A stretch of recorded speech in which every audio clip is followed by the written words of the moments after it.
Welcome to Playthink, conversations about games, interactivity, art, and culture. This podcast is recorded live at the USC Game Innovation Lab, which is part of the USC Games program at the University of Southern California. For more information, follow us on Twitter at USC Game Lab or visit our website at gameinnovationlab.com/playthink.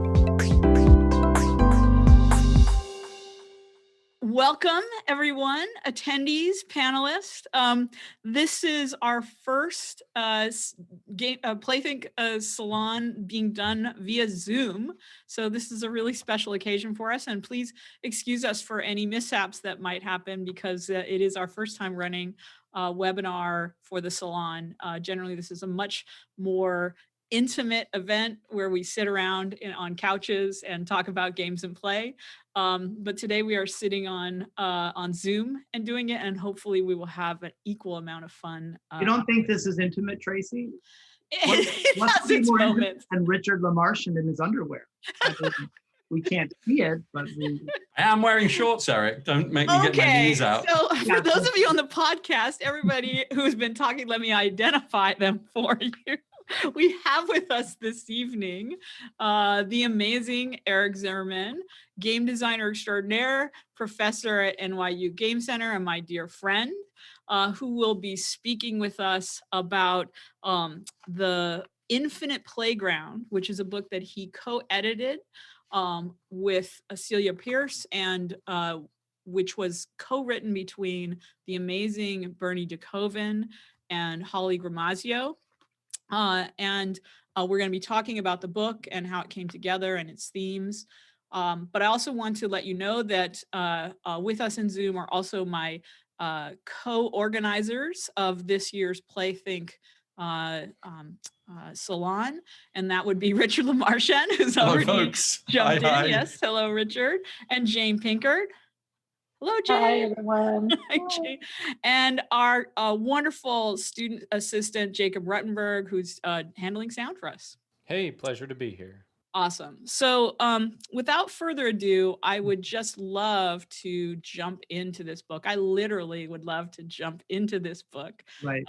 This book is a beautiful piece of work. And it's something that when I read, having been a friend of Bernie's, I think I told Richard, we were out hiking when I was reading it. I think I told him that I could hear Bernie's voice coming through the pages to me. Yeah. And I wanted to sort of wrap myself up in that wonderful, astute, playful, funny, just a wonderful voice one more time. So might cry. So we're here today to talk about the Infinite Playground, which has the lovely, lovely subtitle, A Player's Guide to the Imagination. So Eric, for those who don't know, who aren't about to cry, because I know Bernie so well and so do you, but maybe a number of our attendees and folks on the podcast aren't as familiar with Bernie and his work. Could you tell us a little bit about him and the book and how it came into existence? Yeah, I'd love to. And also just to say, Tracy, really happy to be here and take part on the show. And so lovely to see you all and to talk about the Infinite Playground.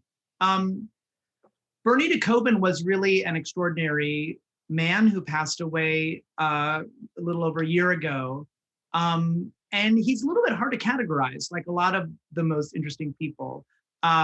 He was a game designer, but not really in the way that we talk about it today. He wasn't, well, he did make some published commercial games. That wasn't really the main thing that he did.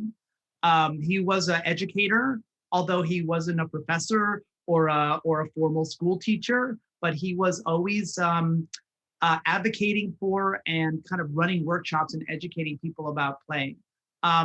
Bernie emerged out of with a background in theater. He came to sort of study children and ended up kind of inventing his own path through his sort of personal and professional life. And that involved doing things like creating the Game Preserve, which was a sort of a outpost, I think in Pennsylvania, I'm thinking somewhere, where there was like a huge, like, sort of a retreat, research kind of think tank hippie playground dedicated farm, to, right? A farm yeah, filled farm, with yeah, games. It's like a yeah, game designer's paradise. right, exactly, yeah, dedicated to play, mostly physical play, where I held workshops and think tanks and probably encounter groups and things like that. Um, Bernie also became very involved with the New Games movement, which was a movement in the 60s and 70s founded by Stuart Brand, who's known for being the sort of organizer of the Whole Earth catalog. And if you've seen those books, the New Games and More New Games, Bernie has writings in them, and he was very kind of instrumental in that movement. I first encountered Bernie through a book that he wrote called The Well Played Game.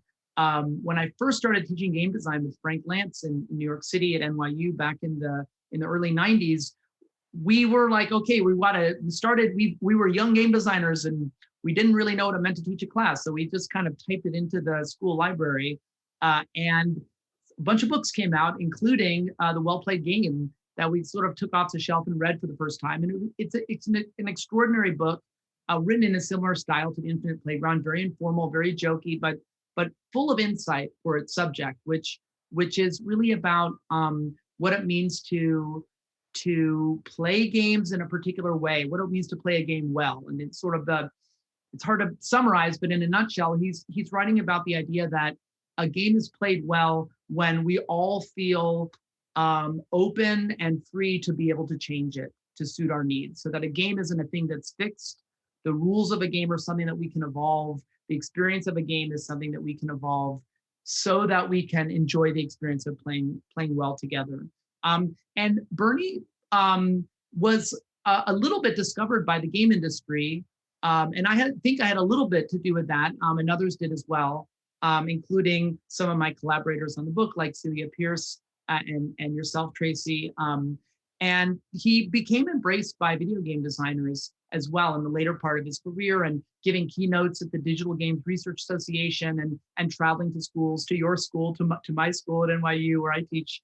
And so, Bernie really, I think, passed away, but with a sense that his work was kind of picked up by later generations of people that are involved in play and design. So he's, in terms of the kinds of stuff that he did, Bernie loved playing sort of playground games, and that's kind of his stock in trade. And I had the privilege and honor of being present at a number of play sessions that he ran, and sometimes co-running them with him. And yeah, he was really someone who, that sort of thing that writers say, show don't tell, right? He was kind of like, let's not talk about it, let's just do it, let's play. That actually is one of my favorite memories of Bernie, what you just said right there, because you introduced me to Bernie. I had been reading the New Games book, and I had been using it in my classes as well. And we had this idea that we were going to put on a New Games Day. And we're studying all the games, and we looked at all this literature and everything. And you said, well, you should talk to Bernie. He lives like down the street from you in Redondo Beach, right? I said, well, I didn't know that. So I wrote to him, and Bernie came up and visited us. And we had a talk. We got all the talk, and we brought him in. We were very small, and we had a bunch of us in the community. People like Kelly Santiago were there, and Celia was there, myself, and a bunch of other folks. And we had our notebooks ready, and we were ready to listen to the wisdom of Bernie. Right. and he just sat and he said, "You people are too intellectual. Let's go outside and play. There's a green lawn out there, and we are going to go learn about play." And he took us all outside, and we played beautiful games. And that you're right. He's a show don't tell kind of person, right? Right. Yeah. Right. And at the same time, I mean, yeah, I guess sometimes you meet someone and you really feel that their spirit is kind of present. And when I say spirit, I don't necessarily mean a religious thing. I just mean sort of who they are, their whole being. It's kind of fully present at every moment that you engage with them. And I think that, I've never met someone whose heart was bigger and who was kind of more genuine and more loving than Bernie. At the same time, he was also kind of like a trickster, right? He also was a little bit playful and a little bit of a showman. I don't want to say hustler. I think that's probably going too far, but he also was aware that play is theater, right? Is theater, as he might say, right? That he wasn't afraid to kind of like sell the surface of what he was doing. But there's such deep insight into what to his ideas and his games. And yeah, I'm sure we'll be talking about some of them. But I'm trying to paint this portrait, which is hard. I think you've done a fabulous job. I think you really his spirit has really come through this right. Introduction to him. Oh, and I know the last thing I'll say is that Bernie, like face to face, he's like a New York Jew. So he has this kind of like, oh, you're kind of shticky uncle who's, talking to you and making dumb jokes and looking around, and you think he's listening to you, but really he's listening very closely. Like he had such a funny, playful sort of your kooky uncle. Kooky uncle, but who actually has tremendous wisdom to offer you. Exactly. Mm-hmm. Yeah. Mm-hmm. Wearing hippie overalls. Right. That kooky runs deep. Yeah. Sure. Yeah. So tell me about the group that brought the book together in the end with Bernie, because Bernie died before the book was actually finished. Right. Yeah.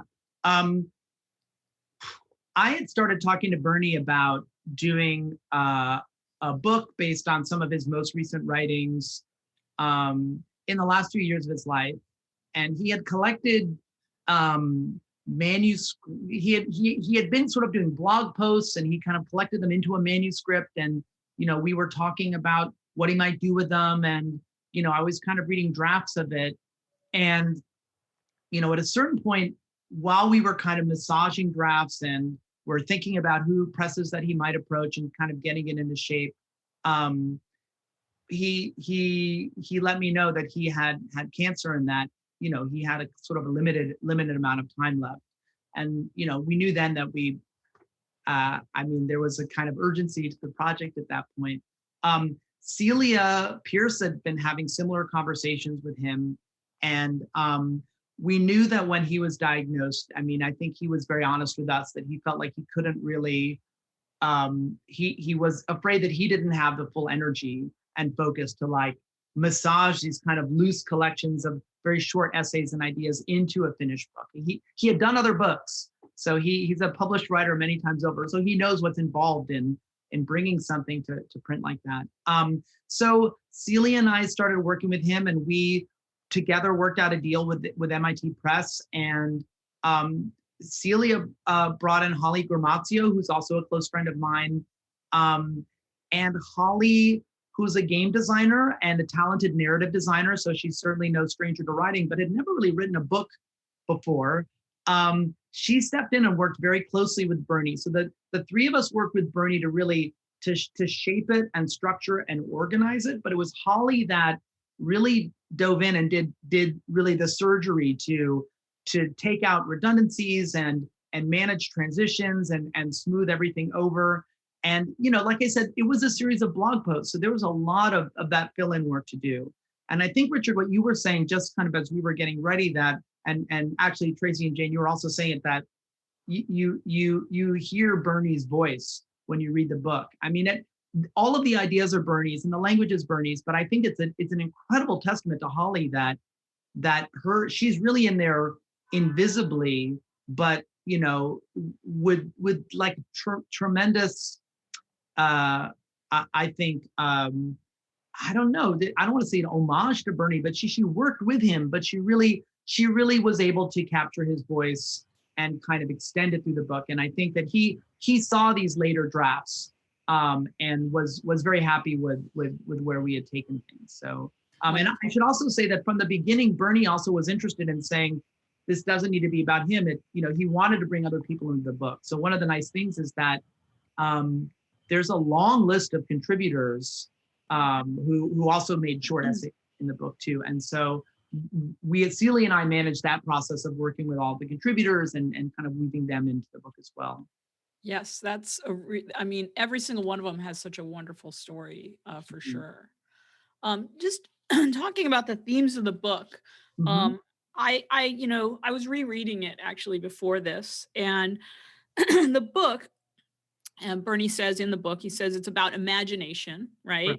right? But he says it's also a book about games, a book about play, a Mm-hmm. book about really playing in the real world, Right. and a book about imagining what it might be like to play in the real world, Right. and a book about how play and fun and imagination can change how we feel Right. about each other, about the world, about ourselves.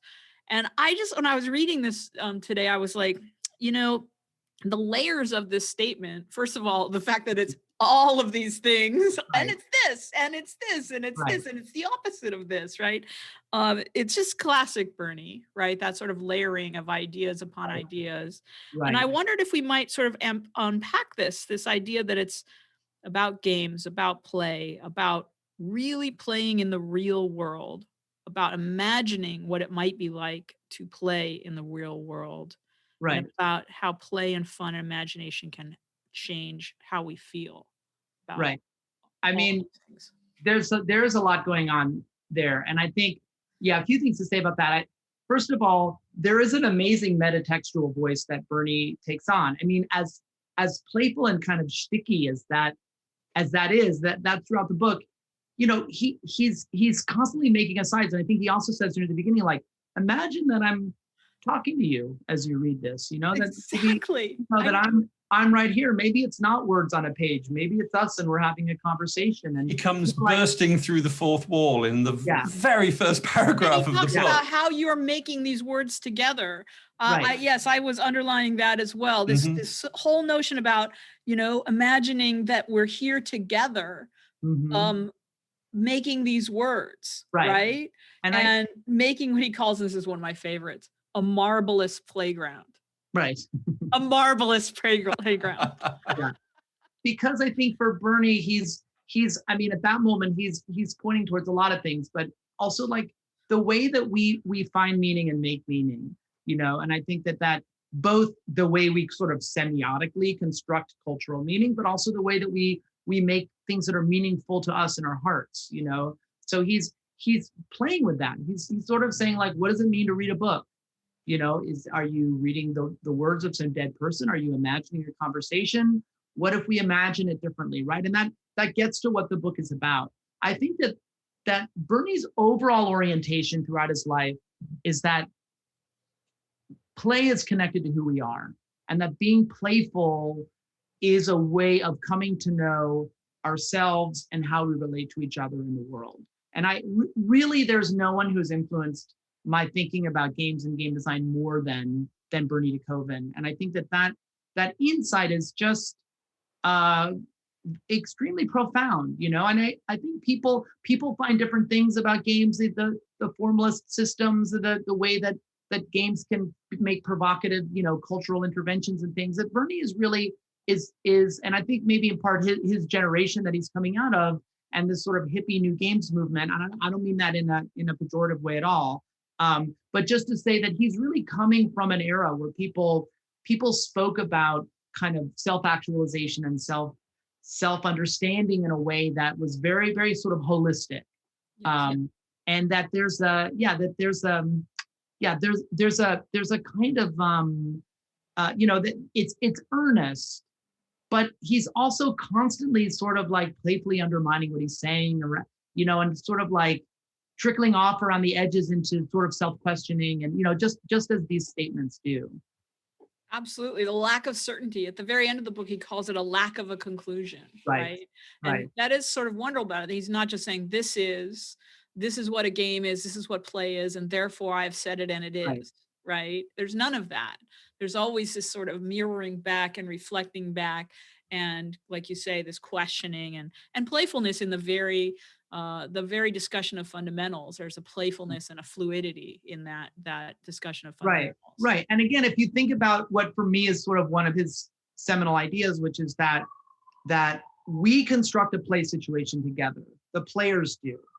And whatever we do is done as a sort of expression of our community, social bond, meaningful interaction together. And so that's that, as we negotiate that conversation, like even to play a traditional game like tic-tac-toe, are you playing with a kid so that you might give them some strategy hints or let them take a move back on you?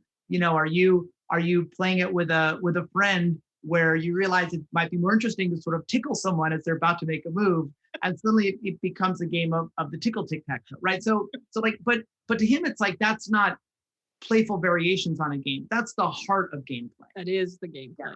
Yes. The gameplay is the way that we shape play. And what you're talking about, for those in the audience who haven't read Bernie, he calls collaboration, right? Mm-hmm. He calls this concept, this sort of sweet spot between the me and the we. So really honoring the me, right? And what I need from the game, and if I feel like playing or not, do I want to be tickled or not? Do I, and the we, which is this sort of collective me's, right? And how the game forges this play community between the we's, right? And that has to be one of safety and trust and of liberation, of the way that the game brings out more in us than it would have if we just sat and separately read books, for example, right? Right. And for me, this connects to some really, not to get too heady, but connects to some really deep ideas in the philosophy of linguistics. It's the ideas of Wittgenstein, that meaning is created out here in the world, in the spaces between us, right? In a collaborative process like the one you're both describing. So I think there's really deep resonance here. It is. And yet he's talking about it in terms of things like, marbles, right? And that's the beauty. That's right. That's this wonderful juxtaposition of the playground games and the deep philosophy. Right.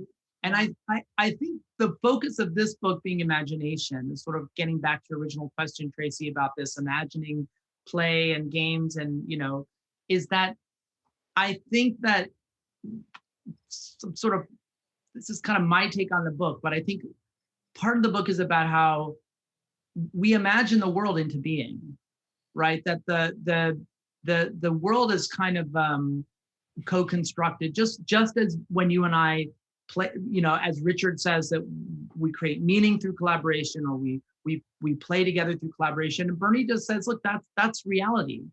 That it's not games that aren't a special case of the world, that they're an instance, and that helps illuminate the way that reality actually is constructed. And so for him, setting up these situations where we can co-liberate, a special collaboration where we can achieve that kind of self-knowledge and playful collaboration. If we can get there, then we can create a better world, a world that more suits the way we think it should be. And I think it is a profoundly optimistic book. It is profoundly optimistic. In fact, he quotes David Hume in the book. He says, "Nothing we imagine is absolutely impossible," right? Because we have imagined it, it is possible by definition, right? I think that especially in times like today, that is a very powerful message to be talking about when we are discussing play, which otherwise might seem to be frivolous in times like this, right? Literally Rome is burning outside my window, right? And I'm in here playing, and what does that say of me? But I'm trying very hard to imagine a better world. Right. Well, I'll give you an example, about the frivolity of this. And yeah, some folks are asking about the name of the book. We can almost see it behind Richard, but it is the Infinite Playground, with this lovely cover by Edda Knutman, who's actually comes from the NYU Game Center. Edda, thank you so much for the cover design. Yes, thank you, Jane. I totally agree. So there's a game that Bernie describes near the very, very end of the book, that he said he learned from his wife, Rocky De Koven, who's also a close friend. And the game that Rocky plays is that when someone is really frustrating you, like really pissing you off, And I think Bernie, this will resonate with LA folks when Bernie uses the example of like someone is blocking you in traffic or driving too slowly or cutting you off in traffic. I think it's cutting you off in traffic, for example, right? So the game that Rocky plays is imagine all of the reasons why they might have acted this way. Yeah. Right? With the idea of what are the things that could be happening in their life that are causing them to behave this way? You know, are they under duress because they are working 3 jobs and they're rushing from one to the other? Is it that there's, you know, a friend of theirs is in the hospital and they're on their way to see them, right? Is it that, you know, is it something mild or is it something sort of extreme, right? And it becomes you know, what, you know, is it maybe that they're you know, they're distracted because I don't know, because they're a close friend that they admire passed away, right? And so they're exercise. It's literally an exercise against social media, basically. It is an exercise of empathy. It's an empathy, right? And imagining a world in which that person has a reason for what they did. Right. And it's a really interesting example because we're in such a divisive time now. I think when you talk about, like, it's so frivolous to talk about play. Not only there's serious things, but there's like serious fights to be had. And this is all about finding someone that pisses you off. And then the game is like brainstorming ways to be sympathetic with them, right? It's not just like coming up with one, it's like brainstorming the most, like, what are the most plausible, believable, deepest, most ridiculous things that might be causing them to behave this way. And it's, you know, it is, you know, I've actually, this is maybe the game that's resonated the most with me. I actually, you know, I do this and I realize that, we're quick to anger and quick to assume. And, you know, we tend to assume that things that we do are because of circumstance, but things that other people do are because of our dispositional, that are because of who they are, right? Like that's sort of that's like a well-known psychological bias. And this game is basically a wedge against that. It's basically saying, no, you can think about other people as not because it's intrinsic in their nature to be jerks. There's also some external reason that's causing them to act. So what is it? Just imagine. And it's also not about introducing yourself to them or asking them, or like, it's in your head, right? It's an imaginatory play, which is the crux of this book, because I think that's what makes it different from his other books, by the way, where the focus here is on imagination and play, right? And so this exercise you're bringing up, which is so deeply important that we actually play, that we need to play this game every day, right? Today, especially.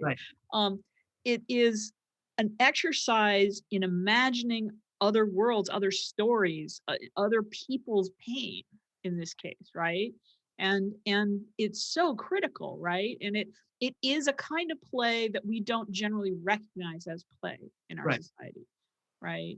And because we seem to have gravitated towards play that is very formal, very constructed, very much about a feedback loop of getting things, right? I mean, a lot of the games we play digitally are about these sort of juicy feedback loops where we give and we get, we give and we get, we give and we get, right? And in these really subtle, interesting games that he's proposing and that Rocky play, these are not like I give and I receive, I give and I receive. These are, I imagine, and it blooms, things bloom out of them. They're very much about emergence. And this is a very different kind of feedback cycle, if you will, right? Yeah. So I want to we have talked so quickly that I feel like we need to sort of jump.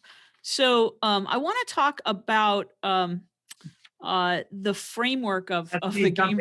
Let's jump. Ready? 1, 2, 3, jump! Jump! I want to talk about the framework of the game, I keep saying, but it is sort of a game to me, of the book for just a moment, right? Because first of all, everyone should go out and buy it and read it. But one of the things that this book does, I think of it as like almost onion layers, right? It begins with the sort of fundamentals of play, with these fundamentals ideas of play, which are sort of based in some of his earlier works. They sort of build on things from the well-played game and other writings. And then we begin to talk about things like the private imagination, right? And then we begin to talk about the shared imagination. So we go from this private space of imaginary play to a place where we are sharing our private play with others. And that we get to the idea of co-liberation. But then we go to two other places which are super interesting. One is the working imagination. So, really, like, how do we use our imagination we're starting to use it in the world, in other places than just what are traditionally play spaces. And finally, towards the end of the book, we begin to talk about the idea of being in the world with our imagination, and how playful imagination because it comes frames as almost like the essence of being compassionate and moral in the world. Right.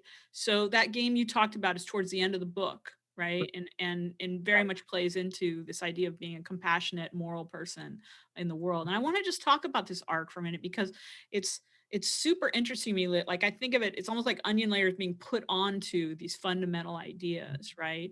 I'd love to talk about how this was structured, how this was laid out, and how in the world did you choose all of these stories and games to go into these different kind of layers? Well, that particular structure was something that, Holly and Celia and I worked with a lot. I think Bernie, I'm trying to remember, but I think there was some of that in Bernie's initial structure and the sort of the way that the ideas evolved. And I had lots of discussions with him, and the group had lots of discussions about the best way should it be all the ideas and then all of the games to play afterwards, or, should it be separate sections with some of each, and then where do the contributors go? So it's that kind of interesting structural way about how the ideas should sort of unfold. But I in the end, we decided to as a group to go with this kind of, I guess the idea is that I think that there is something for Bernie that is very personal about imaginative play, right? That it is an internal life, let's say, on some level. And so the idea that he's starting with this idea of playing by yourself. I also know that he wanted to start the book with exercises that anybody could do. It feels like scaffolding. Right. He was afraid that if he started with, let's start with like group big exercises, he was like, no one's gonna actually do them. But he knew that if he started with solo imaginative play exercises, that you could actually do just they're reading the book, just put the book down for a second, right? So, and then it gets to sort of smaller numbers of people and then rolls up into bigger. And then, the work is more about creativity and, that sort of thing. But it basically, it's kind of like an expanding idea of both, where and how you're playing, and also the kind of the relevance and importance of the play, that it's sort of you, and then you and friends and intimates, and then it becomes you and workmates, and then it becomes you and everybody, Exactly. And I think that's what appealed to me about that, because when you're reading, you get used to doing the little game exercises by yourself. Right. And then you feel like, I must go find someone to do the other one, the next ones with, right? And then, maybe I can take this to work and we can do these bigger ones with all my friends, So yeah, I think it's a lovely format. And what I would like to suggest, based on that lovely format, is that we try some of these little games. Yes, Eric's like, yay! Yes, this is Eric's favorite part, right? Yeah. So, you wanted to play Zen counting. Does that still sound good to you? Yeah. I think that could work. We could play with just the five of us, or we could add more people. You want more Um, challenge? I think it would be nice if we added some more people. Or Okay. maybe, you know what? Why don't we play this one with the 5 of us, and then we'll be thinking the audience, folks, and we will play a second game after this. So if you would like to be called up on stage, you can put your little blue hand up in the chat while we're playing, and we'll call several of you up on stage to play the second game. Okay. All right. So Eric, lead us in Zen counting. Okay, so for fun. this is then counting, and we may have to do a little improvisation to make it work on Zoom. But let's see. Okay, Bernie would love that. But this is obviously, right. So this is the game that I sometimes play with fundamentals games design classes that I teach as a very simple form of social play collaboration. So here's how the game works. Now, normally we would lie down on the floor comfortably, get comfortable and close our eyes, but yeah. we can just close our eyes. I think probably it's better if we close our eyes for this. So my eyes are closed right now. And so here's how the game works. Our goal is to count together. Let's say count to 10. We'll start with that. Not comfortable. Sit up. And the way it works is that anybody can start. And the only rule is that the same person can't count twice in a row. So I can't say 1, 2, 3. Okay. I say 1, someone else would have to say 2. I can jump in with 3 if I want or not, as the spirit moves me. But if 2 people speak at the same time, and then we have to start over. So if there's any overlap, and I think we need to be generous with this, because you can speak over someone and silence them. So we really have to listen for, like, if we were a little bit close, then I think we need to start over if there's any overlap. Can I give one of Bernie's hints? Because one of the first things he ever told me was, in games like this, we have to close your eyes. Yeah. If you feel afraid or anything, or if you feel like a little bit inhibited, or if you just feel like you can always crack your eyes open a little bit just to feel safe, and then shut them. Yeah. Yeah. And I do have to say that you have a very literate audience, because someone just typed in the mind, and yes, this is like a precursor to the mind. It's like a non-card version of the card from the mind. And some of our instructors, Jesse Fuchs, actually likes to use the mind instead of this exercise, but it's a similar collaboration. That's our friend, the game designer Trey Alsop, Eric. Hi, Trey. Trey's also got his hand up, so we may see him on stage in a minute. All right, let's close our eyes, and whoever the spirit moves, that's 5 of us to speak. 1, 2,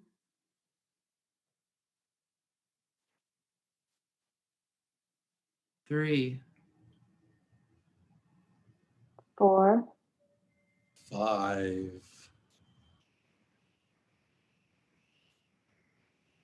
6, 7, 8, 9. 10. Wow, we did it! We did it! I think that means that we're in sync. We're in sync. There was no cheating or practice there. I Yeah. just want to say. Yeah, that was pretty good. I do think that. Five is on the easier side. More people, More voices. more people make it harder. Yeah, but that was really good. We really took our time. That was also. Wait, I need to savor the moment of coming out of that, because it's almost disappeared. But it was very meditative. Yeah. Yeah, it was really interesting to try. I mean, I was sort of trying to hear people breathe, I know that's sort of weird, but I was sort of like kind of listening to like a sort of almost like a heartbeat of the group, if you will, and just going, okay, I think it's time, Right. And I loved how there was a little kind of like, there was a little acceleration there, like around 6, 7, 8. Yeah, when I think I said, I feel like I might have said 6, and I was like 6. Get out fast. Get it, slip it in there. Yeah. That was fun. That was so funny That that was we did fun. it. So what I love about that game is that, so normally when we think imagination, we're thinking, I'm picturing the castle in the clouds, right? So, but this book really has games that span all kinds of ways of playing imaginatively with each other. So this is a game about imagination because we are kind of, you have to imagine the others, right? It's a way of connecting with other people. And we're constructing the space. I love this game because it is sort of a very formal game, but it's also the opposite of formal, right? It's the opposite of like a numbers sort of mathy game, right? But all we're doing is saying numbers. Exactly. It's so beautiful and elegant, and I haven't played that. I've run that game a lot. I haven't played it in a long time. It is really meditative. It's so interesting. It's like I said, I think if you were like laying around a living room playing it, it would be, you'd hear the breaths and everything, but like over Zoom, it was still managed to feel like I could feel you guys. Like, okay, right. I anticipate someone's going to say something now, It's super interesting. Should we invite a few more people up? We should. Yes, let's. Okay, well, now Trey's got a hand up. So Trey, you're coming in. Here you come. You're going to get promoted in a second. You should be here. And Lance has a hand up. So Lance is coming in. I hope Trey's going to get a camera on. Okay, there you go. Here comes Trey. Okay, Yuwei's got a hand up. Yeah. And Raghav's got a hand up. Yeah. How many people should I promote? Alina's got a hand up. Okay, those are my hands that I've got. Is that enough, Eric? Okay. Is that enough? Yeah, so hey, Alina. Alina's at the NYU Game Center as well. Wonderful. Yuwei is at USC. And Raghav is one of our graduates from USC. Is this enough people for you, Eric? I think plenty, yeah. Plenty. Okay, good. I'm glad I got everyone who put a hand up to come. I don't know how much time we have. Should we do like one quick Zen counting? Yeah, maybe we should do that, and then we'll do the second one, and then let the group settle into itself. Yeah. And then after we play games, guys, we're gonna open for questions. So be thinking of questions in the chat. Okay? Let's see if we can. There's actually 10 of us. Let's see if we can make it to 20. Oh my goodness. Oh no. We up the tension. We may not. Yeah. Oh yeah. Yuwei, you want to unmute? Raghav, you want to unmute so we can make sure we hear you. Muting definitely affects the yeah, it doesn't feel as much like you're there. So Yuwei, also, how are you going to speak unless you? Yuwei, I think might have frozen. Might have dropped. Yeah. All right. Well, if Yuwei comes back in, then she can unmute. Okay. Hopefully Yuwei makes it back in. All right. Yay. Okay, I'm gonna get comfortable here. I think we're playing. 1.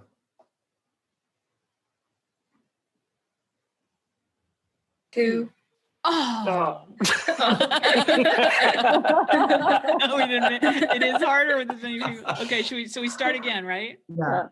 Okay. 1. 2. 3. Is that at the same time? No, I kind of think so. I think it was. No. I mean, 3. I'm sorry. 3 followed by 3 is. Yeah, That's at a the crash. same time. Okay, all right. That's a rewind moment. Oh, Yuwei is coming back. Good. Okay. Let's try again. 1. That was beautiful. That was Bernie. The game gets better. It's Bernie. There's a temple outside. Was it a love temple bell, Raghav? Yeah, it was a It was temple bell. perfect. I declare this game perfect. Let's try it one more time. Let's try it 1. We got to 1. Yeah. 1. 2. 3. Oh, no.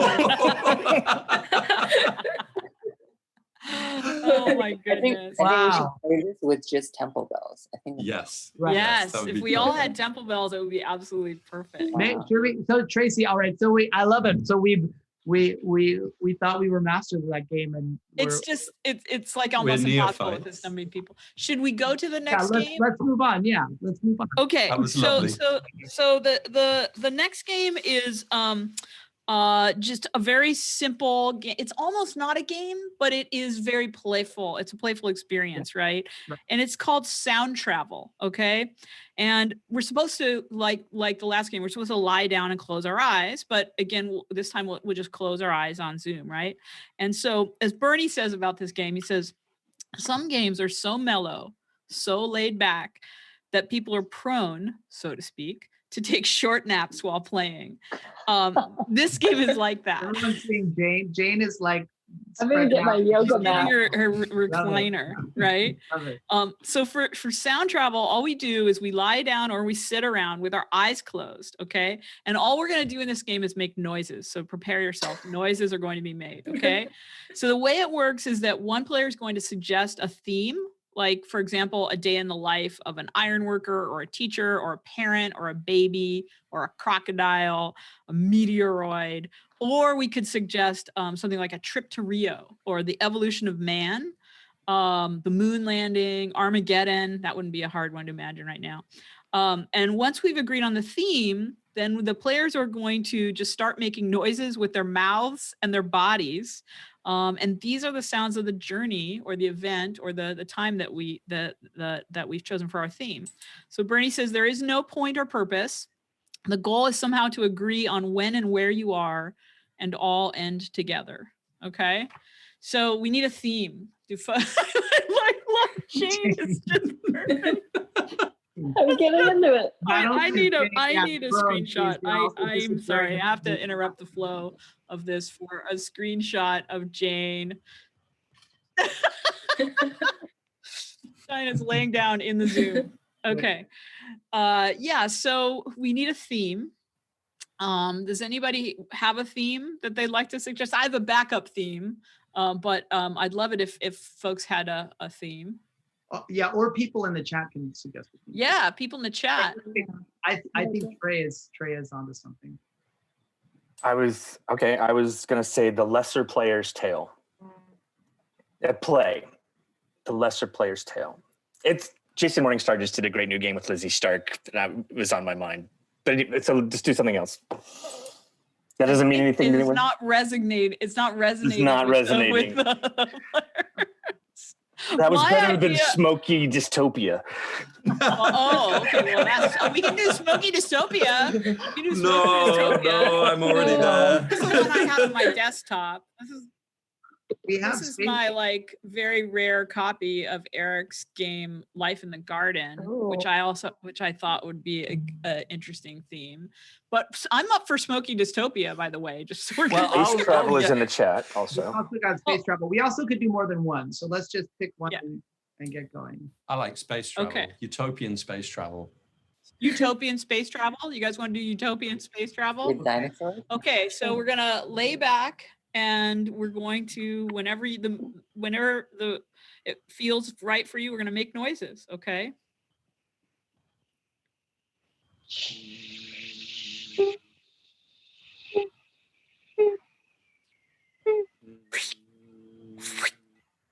Beep boop. Beep boop.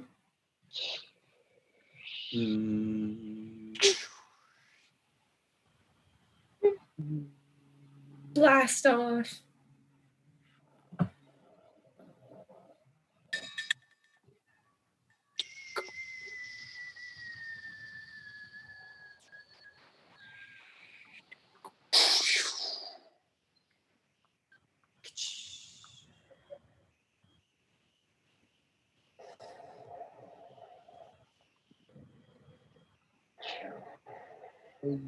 Beep boop.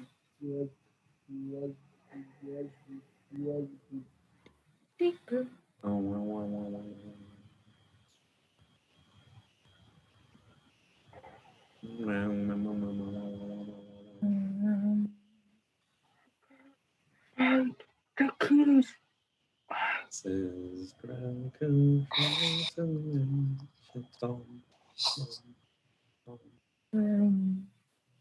Daisy, Daisy. Ding dong.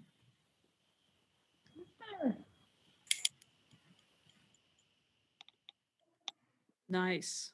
I think we have feel like we've concluded our space travel. Right. I really Actually, enjoyed it was Awesome really Person. peaceful space travel. Well, it was utopian space It was travel. utopian Yeah. I space kept on travel. thinking, Really utopian. can we get a red alert? No, because it's somehow utopian. Yeah, we did have some seeds of bad AIs and lost soldiers in the space, but it was very peaceful. Strangely enough, it was more peaceful than Zen counting. That's true.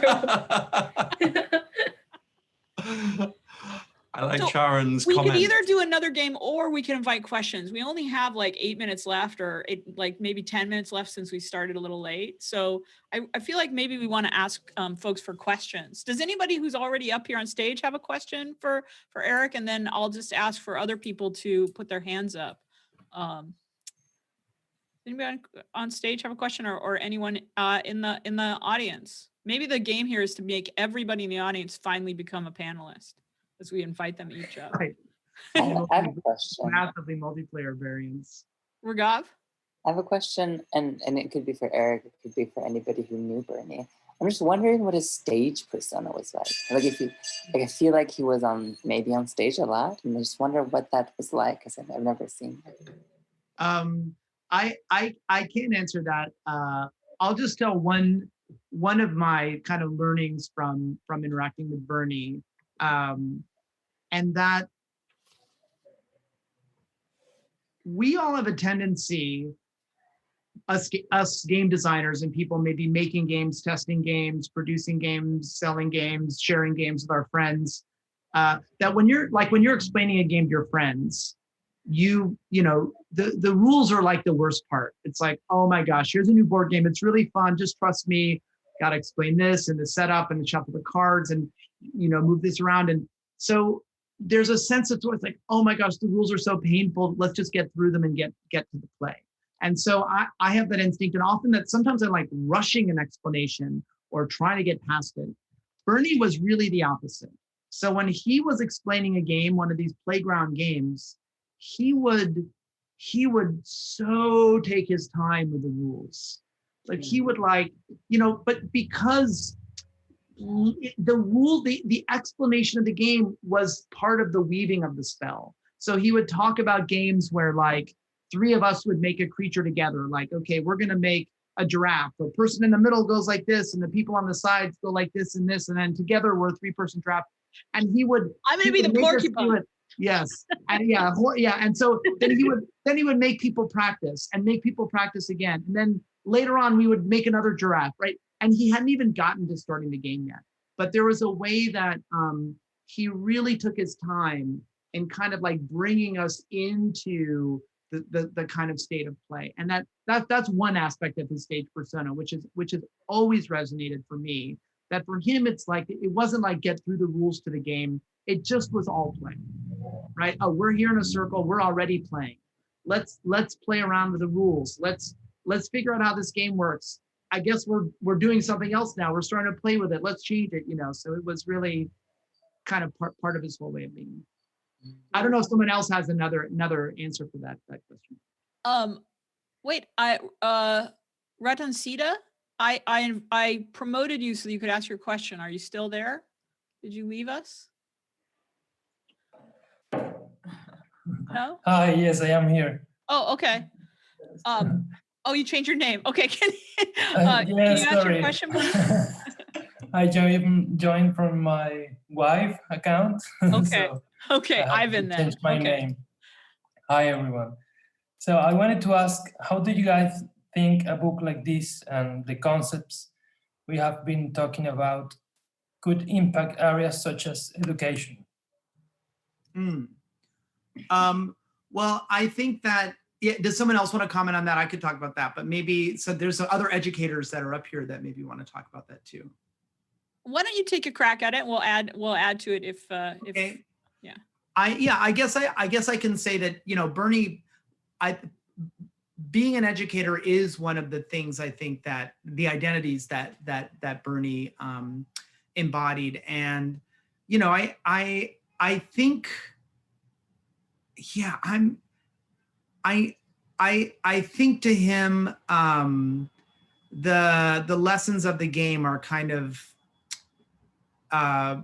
deeply applicable to the way that people interact. You know, I'm actually trying to think. Bernie was less interested in explicitly educational applications. Like, can I jump in on go this, ahead. Eric? Yeah, Because I think what's beautiful about it, you always talk about not making games instruments of education, right? Not instrumentalizing the game and saying that the game, essentially must teach something, right? And I think that that's inherent in the way that Bernie's work approaches the play experience as not an opportunity to teach you something, but as an opportunity to trigger learning within you, right? To trigger learning opportunities within you. And that's why I really actually do think he was a brilliant educator. I mean, he started in education, right? And theater combined, which there's this sense that somehow by getting people to perform things, that we learn by that performance, and that performance engenders new ideas, which is the essence of learning, right? And play does this. Play makes us, it makes us stretch and grow. Sometimes it hurts a little bit, right? And that's the beauty of playing for learning, as opposed to learning. So that the idea is that a game isn't something that injects you with factual information. It's a situation that, that engenders self-knowledge or knowledge of other people or knowledge of the world, or creativity. So it's putting someone in a situation that sort of challenges them in a playful way, which I just love, and I think brings his sort of identity full circle from being a teacher and being a game designer and a theorist back to teaching. And they're all this loop that feed upon each other. Right. And actually the chapter on games and work which is called, what is it? The Working Imagination, or the Working Imagination. Yeah. That, he talks about the idea that, like, he's quotes scientists and talks about how, to do science deeply, it's really a form of play. Like, he talks about Feynman, and he talks about some other wonderful people as inspirations for how creativity is a part of work, right? And creativity is a part of play, and these things overlap, and bringing our playful imagination into work. And I know it all sounds very foofy and soft, and we're in this era of standardized testing and this sort of, like, I would say 19th century idea of knowledge that's kind of like quantitative. But the truth is that to solve this sort of complex problems of today, that this is the kind of creative, playful thinking that we need, because being playful just means finding new uses for things, and basically it's about out of the box thinking from the get-go. So it's really. Ray had a hand up too. So yeah. So I mean, I think this is a beautiful question. Thank you for asking it. Thank you, guys.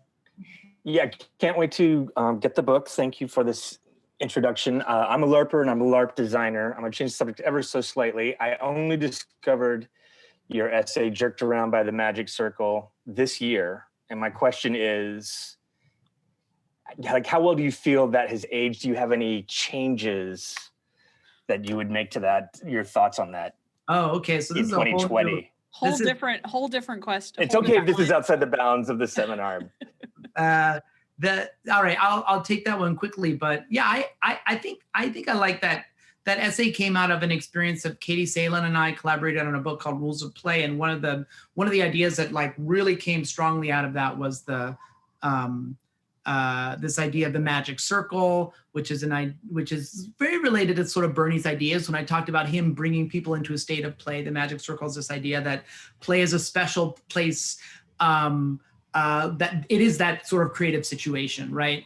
But it also the magic circle became the sort of boogeyman within people studying games, to say that, like, well, there is no magic circle, play isn't separate from life. And even though Katie and I never really supported that idea, nobody ever really did, it sort of became this kind of this sort of ritual of of being in graduate school to write a paper debunking the magic circle. So that essay was in response to that.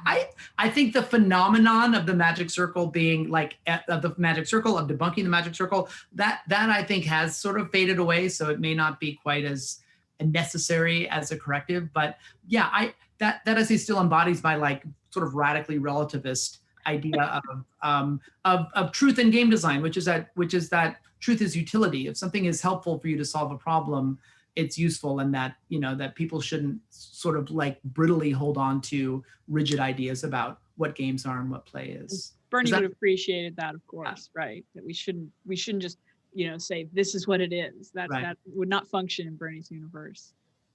They have two more questions, and then I think we'll call it an evening. But so Rong had a question. I promoted you, and then Yue. So Rong.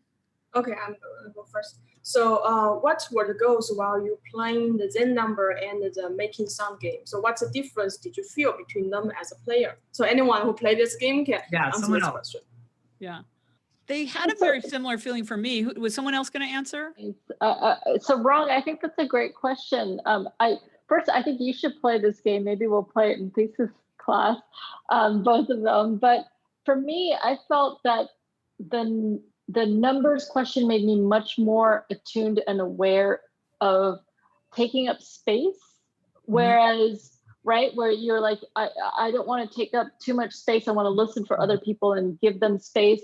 Whereas the spaceship one was much more, we're additive. Like we're adding on, we're layering. Right. It's harmony rather than sort of note by note by note. I kept enjoying some of the other sounds, and then I would be like, oh, I just want to be quiet for a minute so I can enjoy. Yeah, right. And then I'd want to add a little something and maybe, you know, respond to something. So yeah, it was more like jamming music. Right. They had a similar feel because we had our eyes closed and there, you know, there was also a sense of listening for other people. But I found the Zen one to be maybe a little slightly more stressful. I don't know. It's hard to say, right? But that game's a little more giggly. It's a little more like, you know, knockabout.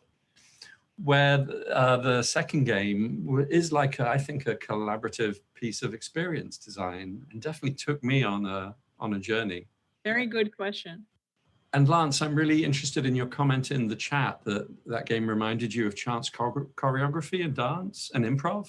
Yeah, like because I took like performing arts classes in high school, and like they would have us do activities like for like example improv. You would have to like it was very much like the space game that we decided on, where like you would pick a scene and then you have to like build off of it. And then in dance, like the chance choreography, where basically you like decide what moves you're gonna put in the dance based off of like really random things. Like oh, if I hear the neighbor's lawnmower, then I'll like jump or something. So it just like reminded me of that, and I think that's right. Like that's cool. Yeah, it is cool. Yue, you had a final question, and then I want to make sure we have a couple of closing thoughts and thank yous. Yeah, so I have this question about the sense of play in the digital time. Because for right now, we're designing board games or we're playing the Zen game. It's more like how the interaction between players and the bond between players determines how well the games are played. So as far as I understand, it's all about players.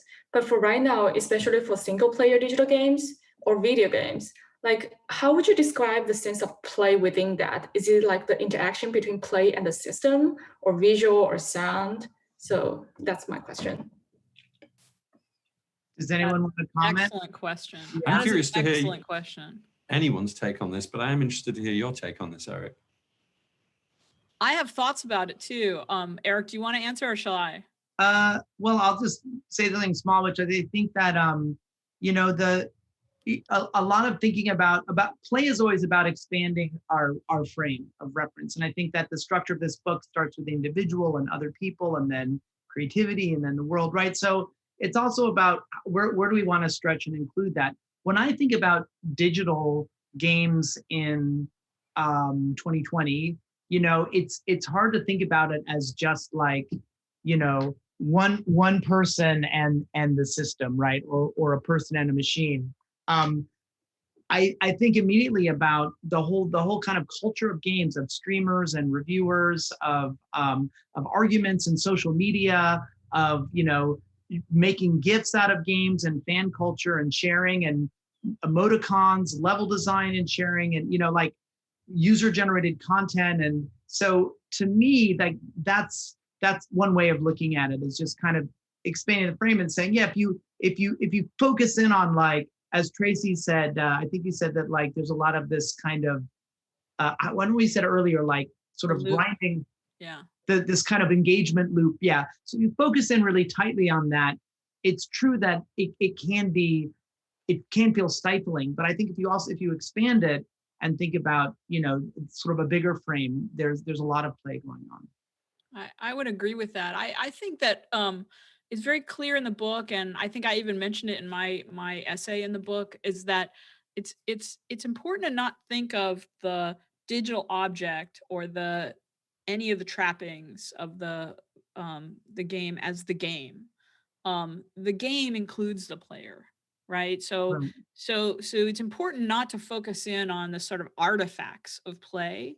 It's important not to fetishize those. It's important to actually think of the player as being inclusive of that entire experience, right? What James Paul G calls the little G game, which is like, okay, the system you're poking, and the big G game, which includes me, the game, the player, my context, my way to hear about it.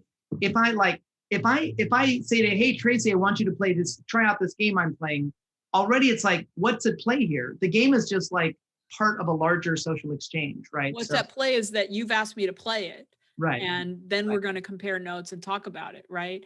And that's really important to me. One of the concerns that I have, but just honestly as a player and as a designer, is that the way that digital games are structured, we have offloaded the social contract of play to the digital masters that are the sort of AIs of games, right?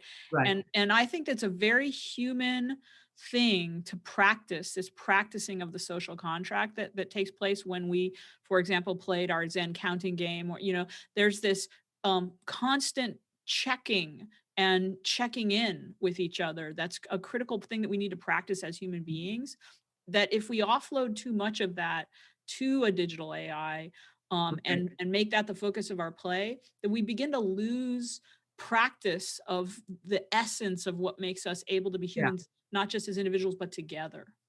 And it reminds me, Cory Doctorow has this new book out about surveillance capitalism. It really, the games that kind of instrumentalize human interaction in order to like suck virtual quarters out of our pockets, it's like the game version of surveillance capitalism. It is a problem. It's definitely a problem. But I think as designers, if we keep our eye on the big G and the sort of play within the player, right? I think that's what we want to do. That's I think the challenge here for us. And I think this is why, Tracy, you and I, and Jane and Richard at USC, I think there's more you and Jacob, other USC people here, Alina and I at NYU, our approach to games at these institutions, we do Bernie De Koven games, right? I mean, we do Celia too, yes. Yeah. Celia and Holly, especially Holly. That's her whole, her whole thing. Yeah. We practice these in-person games. I don't want to instrumentalize play and say that it's only valuable because we're getting some kind of social skill from it, but it's a way of being that reconnects us to each other. I think that is a fine and place to have our final statement for this evening. What a really wonderful gift this has been to have you here, Eric, and to have Bernie's book, and to have these games to play, and to have these thoughts to think. Yes, beautiful. Really, thank you so much, Eric, for coming and visiting Playthink. We'll have to have you back another time and play some more. Thank you, Eric. It's been really terrific. Thank you. Wonderful. If everyone can unmute the players themselves and the panelists. And give Eric a hand. Yeah, unmute.